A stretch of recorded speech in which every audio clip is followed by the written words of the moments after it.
Mambo Team Africa Worldwide. Once again, this is your brother Konate Habari Ya Asabui, which means good morning in the African Bantu language Kiswahili. My title for the video today is called Why Are Black People So Gullible? And what I'm speaking to specifically is efforts to divide African people, specifically in America, from people on the continent. We have various different groups who identify by names other than African. And the most popular ones right now being ADOS and FBA. ADOS, for whoever may not know, means American Descendants of Slavery, and um, FBA means Foundational Black Americans. And from my observation, these are basically African American groups who want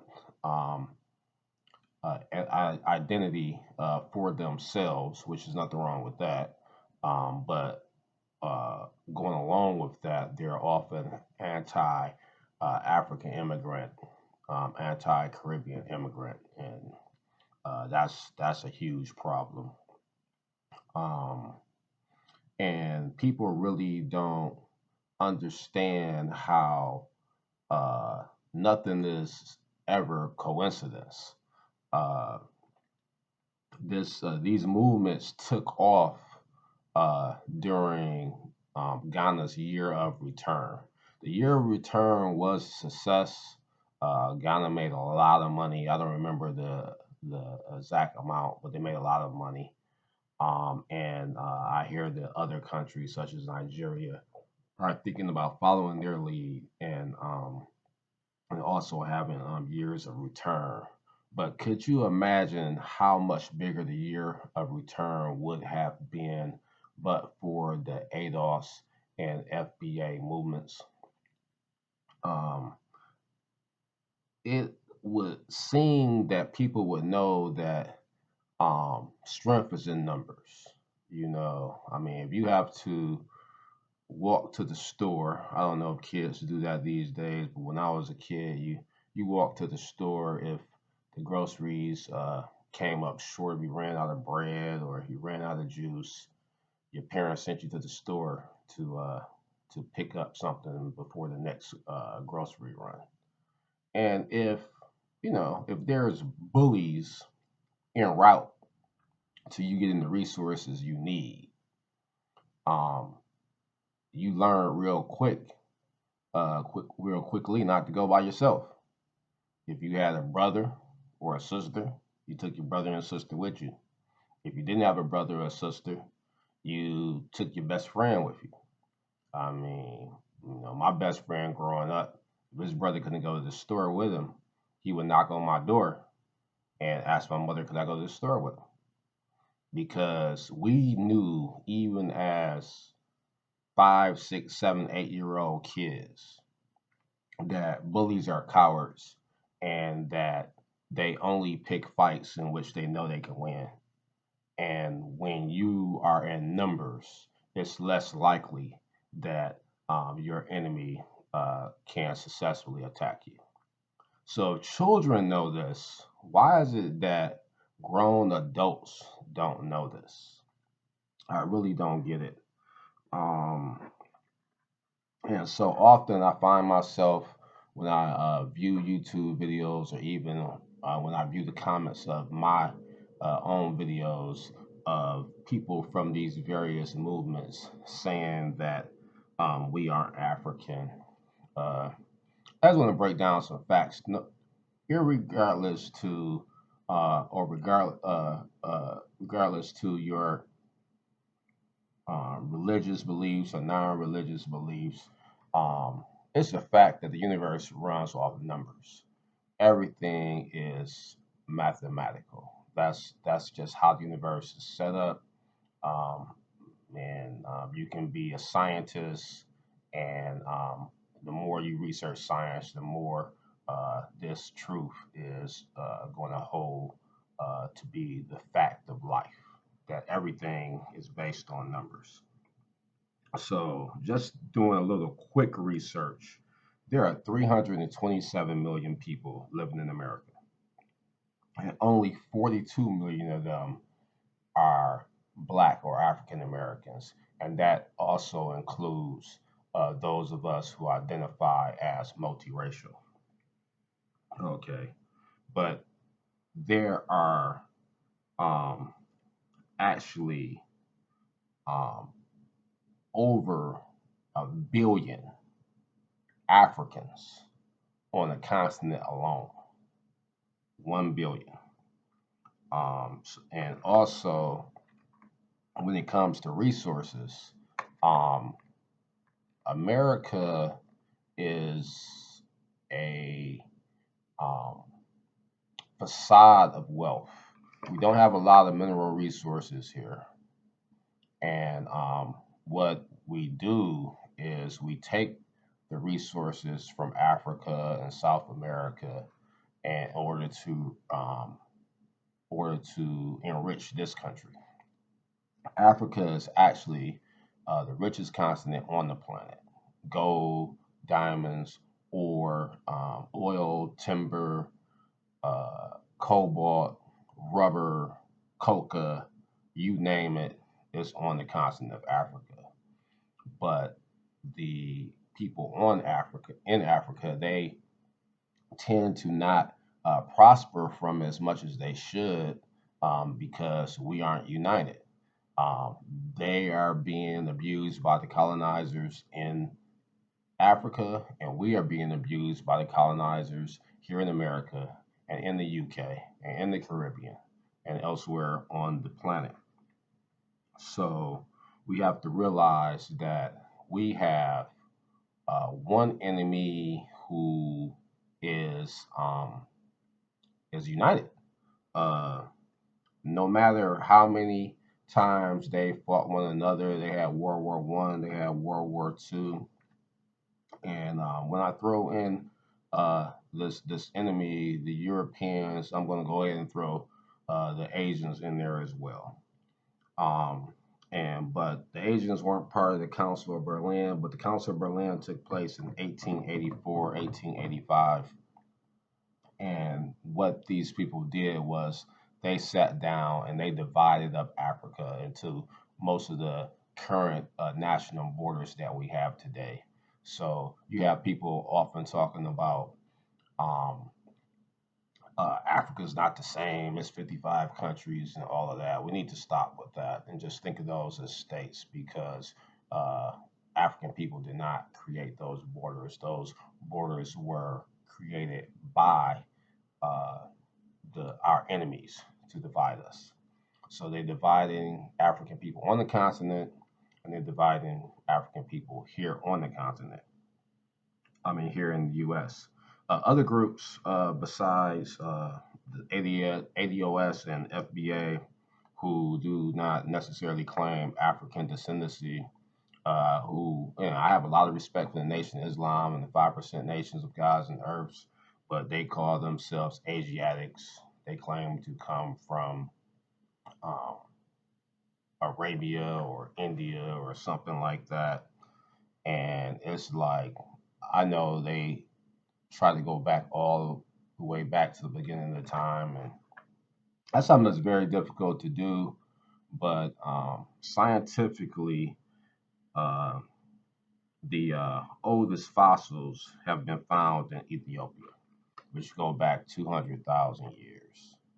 So um, you are an African. We have Black Hebrew Israelites.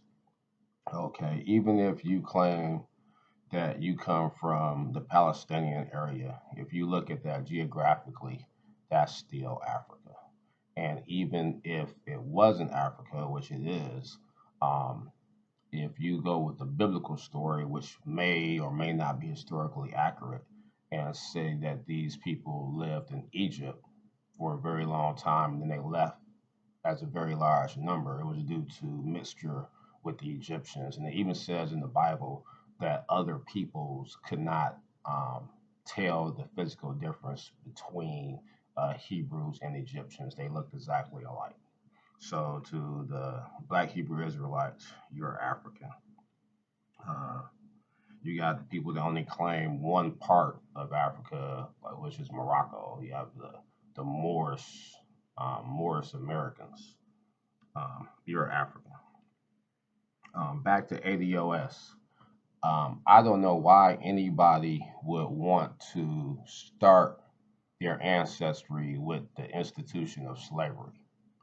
Um, that was not that long ago. People always talk about my ancestors died here. You're only counting a few ancestors. The last slave ship came from Africa in 1859 to Mobile, Alabama. Um, 1859 to maybe 1860, they're saying. Um, I was born in 1969, so you're talking about a mere 100 years before I was born. There are people walking the earth 100 years old. So if you take an elephant from Africa and you bring it to America, it's still an African elephant. And if that elephant has children, that's still an African elephant. And then if that African's children has children, it's still an African elephant. Elephant. I don't know why this is so hard of a concept for people to understand. Uh, we are who we are. We need to be proud of it. Um, Africa is a place of uh, proud history, and you can't always believe everything you read and everything you hear. You need to research for yourselves. Um, I understand that we may want our identity for ourselves that distinguish us among other African people. I would suggest that we call ourselves Nubians. I've done several DNA tests, and when I trace back the tribes attributed to me, it goes to the Nile Valley. What I've also discovered is that the paternal line or the Y chromosome of, of most African Americans is the exact same Y chromosome. So we are the same people. The ones who don't, that's 65% of us, and the other 35%, they have a European Y chromosome, and we know the reason for that. And so and then it only differentiates among our maternal line because the Atlantic slave trade originally just brought men, and then when they came up with the idea of people being born uh, into slavery, that's when they brought the women so that they can produce more slaves. So we have some differentiation among our DNA when it comes to our female side. But when it comes to the Y chromosome, we're all the same. So, I mean, I think tribalism really hurts Africans, but at the same time, people want to be proud of a specific identity. So, I believe if you want to call yourself a name within being an African American, since you say that some Kenyan Americans and Nigerian Americans can also claim to be African American, which I'm not sure about that. We can call ourselves Nubian, but foundational Black American, American descendant of slave, Black Hebrew Israelites. Oh, and I forgot about the Native Americans, the Black indigenous people. I mean, I don't deny the fact that there may have been some Africans who were present in the Americas prior to the transatlantic slave trade. Um, I don't believe they were large in number, and um, why would you claim that small percentage of your ancestry compared to the majority? That's like some of these people, like Skip Gates, who runs to Europe because he finds out that he has a European Y chromosome, even though that's a small percentage of his DNA. To me, that just speaks of self hate. Africa is a proud uh, uh, place to be from. You should be proud of it. Um, African people created everything. They're the most intelligent people in the world, the most beautiful people in the world. So we need to claim where we're from. We need to unite, and we need to stop all this division, and so that we can click up and gain power. So because we are colonized worldwide. With that being said, I would suggest everybody please purchase and read this book called Black Power: The Politics of Liberation by Kwame Ture and Charles V. Hamilton. This book really breaks down and explains why African Americans are uh, living under a situation of a colony. And I know a lot of us want to believe that we have been integrated into American society, but we have not. And so we just simply need to educate ourselves. Well, I think that might not have been the most entertaining video, but I hope that it was informative and worthwhile. So until next time, I want to say Asante Sana for watching, which means thank you very much, and Kwa Karini Kwasasa, which means goodbye for now.